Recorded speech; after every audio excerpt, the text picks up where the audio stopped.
G vision ടോക്കിലോട്ട് എല്ലാവർക്കും സ്വാഗതം. നമസ്കാരം കൂട്ടുകാരെ.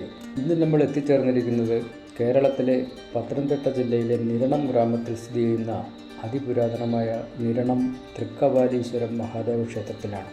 108 ശിവക്ഷേത്രങ്ങളിൽ പറയുന്ന 3 തൃക്കപാലീശ്വര ക്ഷേത്രങ്ങളിൽ ഒന്നാണിത്.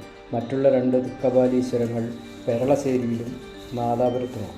നിരണം തൃക്കപാലീശ്വരം മഹാദേവ ക്ഷേത്രത്തിലെ പ്രതിഷ്ഠ നടത്തിയത് പരശുരാമനാണെന്ന് വിശ്വസിക്കുന്നു. ഇവിടെ ശിവപ്രതിഷ്ഠാ സങ്കല്പം ദക്ഷിണാമൂർത്തിയാണ്. തന്മൂലം തൃക്കപാലീശ്വരം ക്ഷേത്രദർശനം വിദ്യാസമ്പത്തിന് വിശേഷമാണെന്ന് വിശ്വസിക്കുന്നു. പണ്ട് പുരാതന കാലം തൊട്ട് തന്നെ പല അത്ഭുത കഥകൾക്കും പേരുകേട്ട ക്ഷേത്രമാണ് തൃക്കപാലീശ്വരം ക്ഷേത്രം. പണ്ട് ക്ഷേത്രപ്രതാപ കാലത്ത് ഒരു ജടാകൂവളം ഉണ്ടായിരുന്നു.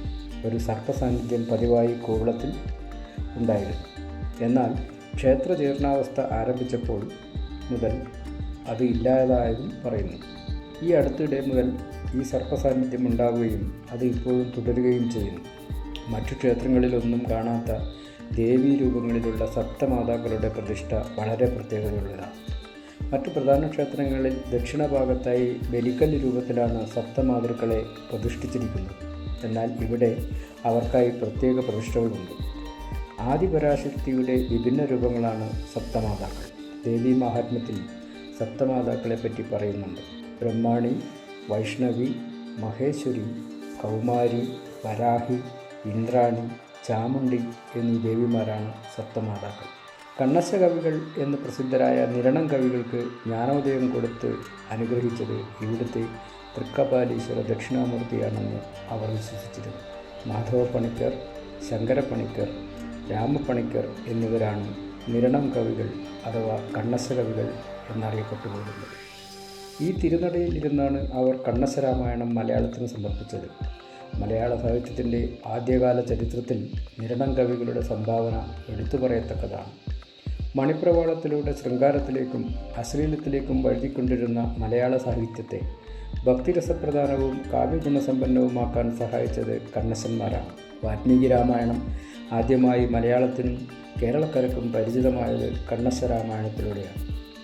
എഴുത്തച്ഛൻ ഒരു ശിവരാത്രി നാളിൽ ഇവിടെ ക്ഷേത്രദർശനം നടത്തിയതായും അദ്ദേഹം കണ്ണശ കവികളുടെ അനുഗ്രഹം വാങ്ങിയാണ് മലയാളത്തിലുള്ള 2ാമത്തെ രാമായണത്തിന് ഹരിശ്രീ കുറിച്ചത് എന്നും വിശ്വസിക്കുന്നു.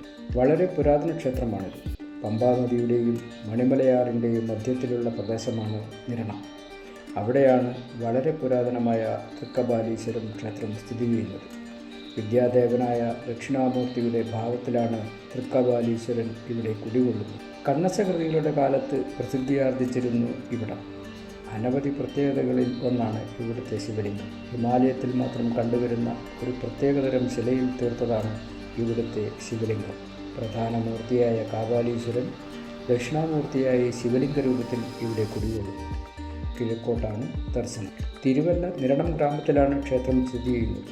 തിരുവല്ല റെയിൽവേ സ്റ്റേഷനിൽ നിന്നും ബസ് സ്റ്റാൻഡിൽ നിന്നും മാവേലിക്കര റൂട്ടിൽ യാത്ര ചെയ്യുമ്പോൾ ആലംതുരുത്തി പാലം ജംഗ്ഷനിൽ ഇറങ്ങിയാൽ ക്ഷേത്രഗോപുരം. കേരള ക്ഷേത്ര സമിതിയുടെ കീഴിലാണ് തൃക്കപാലീശ്വരം ക്ഷേത്രം. ഇങ്ങനെ ചരിത്രവും ആത്മീയതയും സാഹിത്യ പാരമ്പര്യവും ഒത്തുചേരുന്ന പുണ്യഭൂമിയാണ് നിരണം തൃക്കപാലീശ്വരം മഹാദേവ ക്ഷേത്രം.